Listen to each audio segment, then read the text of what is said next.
गुरु भक्ति योग। ईश्वर साक्षात्कार केवल स्व प्रयत्न से ही नहीं हो सकता, उसके लिए गुरु कृपा अत्यंत आवश्यक है। गुरु श्रद्धा पर्वतों को हिला सकती है, गुरु कृपा चमत्कार कर सकती है। हे वीर, निसंशय होकर आगे बढ़ो। मनुष्य को आत्म साक्षात्कारी गुरु की सेवा करनी चाहिए। गुरु की सेवा करना माने आत्मोद्धार करना है।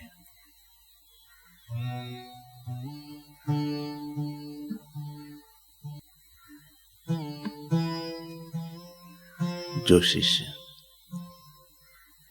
ईमानदारी से गुरु सेवा करता है, उसके ऊपर गुरु कृपा सहज ही उतरती है।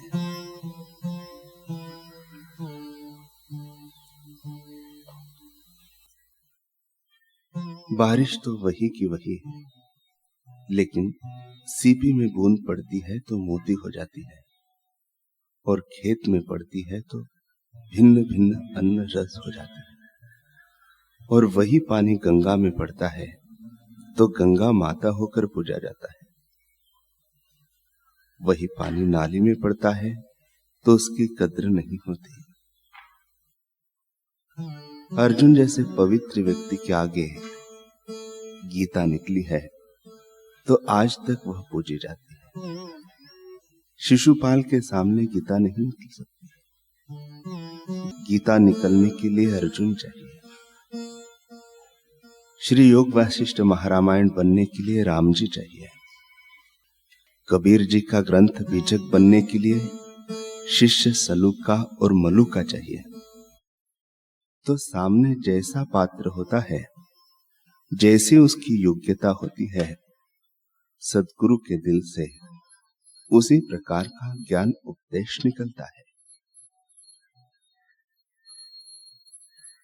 साधक जब ध्यान भजन में होता है, परमात्मा के चिंतन में होता है, तो उसे देखकर सद्गुरु के चित्त से कृपा बहती है, आशीर्वाद निकलता है। और जब गपशप में इधर उधर में होता है और तब गुरु देखते हैं तो दिल से निकलता है कि ये क्या करेंगे। तो बहुत आदमी फिर नीची अवस्था में हो जाते हैं। लगन व उत्साह से पढ़ने वाले विद्यार्थी को देखकर शिक्षक का उत्साह बढ़ता है, और लापरवाह व टालम टोल करने वाले विद्यार्थी को देखकर शिक्षक का उत्साह भंग हो जाता है। अपने ही आचरण का फल विद्यार्थी को प्राप्त होता है। इससे बहुत ज्यादा असर सद्गुरु के चित्त का पड़ता है। गुरु का हृदय तो शुद्ध होता है, इसलिए हमारा व्यवहार, हमारी भक्ति सब बढ़िया बढ़िया होनी चाहिए। देखते ही देखते वे हमारे लिए बढ़िया बोलने लगते हैं, बढ़िया सोचने भी लगते हैं, तो हम बढ़िया हो जाते हैं। और हमारा घटिया आचरण देखकर, बेवफाई का आचरण देखकर वे विश्वास खोते जाते हैं, तो हम भी ऐसे ही हो जाते हैं। और सद्गुरु को तो केवल तुम्हारे बाहर के व्यवहार से भरोसा नहीं होगा, वे तो तुम्हारे भीतर की सोच को भी जान लेंगे। इसलिए हमारी निष्ठा व प्रीति ऐसी हो कि भगवान और गुरु को हमारे प्रति भरोसा हो जाए, बस कि ये मेरा सत्पात्र है।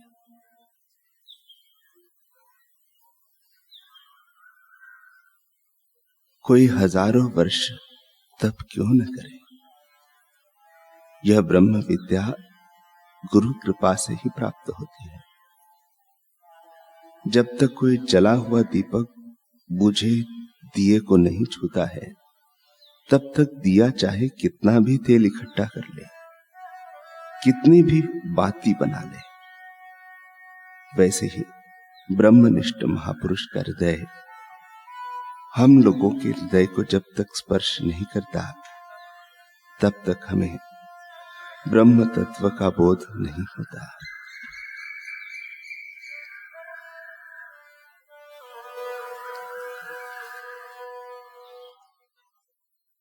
शिष्य में 3 बातों का होना अत्यंत आवश्यक है। पहली, वह अपना दोष निवृत्त करने में सावधानी रखे। शिष्य गुरु की स्थिति को समझे। और तीसरा है, अविद्या मिटाने की शिष्य में तत्परता हो तथा उसके लिए वह प्रयत्नशील हो। गुरु को केवल चर्म चक्षुओं से नहीं देखना है, उनकी स्थिति को समझना है, तभी उनके यथार्थ ज्ञान को हम पा सकेंगे। गुरु जी स्थित है अपने आत्म स्वरूप में। भगवान श्री कृष्ण को अर्जुन भी देख रहा है और शकुनी भी, किंतु अर्जुन विषाद में और शकुनी कपट में उलझा हुआ है। जब अर्जुन ने श्री कृष्ण को समझा, उनके तत्व को जाना, तब फिर उसका विषाद न रहा। यदि कमबख्त शकुनी श्री कृष्ण की स्थिति को समझता, तो उसका कपट फिर शेष नहीं रहता। स्वामी विवेकानंद जी कहा करते थे, जो मैं तुम्हें दिखता हूं वह मैं नहीं हूं, तुम मुझे समझो। जो मूर्ख लोग हैं, वे ब्रह्मवेत्ता गुरु मिलने पर भी वासना और अपनी मान्यताओं के कारण उनसे फायदा नहीं ले पाते। तुलसीदास जी ने ऐसे लोगों पर लानत बरसाई है।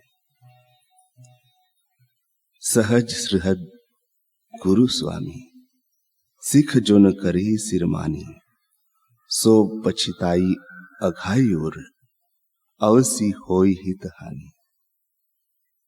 स्वाभाविक ही हित चाहने वाले सद्गुरु और स्वामी की सिख को जो सिर चढ़कर नहीं मानता, वह हृदय में भरपेट पछताता है और उसके हित की हानि अवश्य होती है।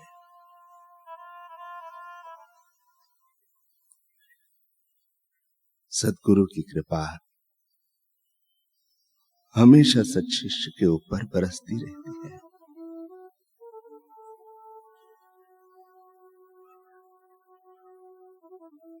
सच्शिष्य का कर्तव्य है कि उसका हर एक कार्य सद्गुरु की प्रसन्नता के लिए हो।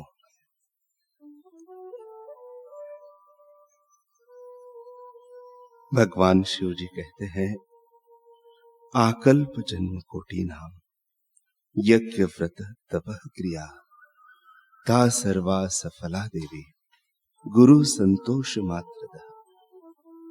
हमारे करोड़ों जन्मों के यज्ञ, व्रत, जप, तप आदि उसी दिन सफल हो जाते हैं जिस दिन गुरु जी हमारे आचरण से, हमारी ईमानदारी से, हमारी वफादारी से संतुष्ट हो जाते हैं।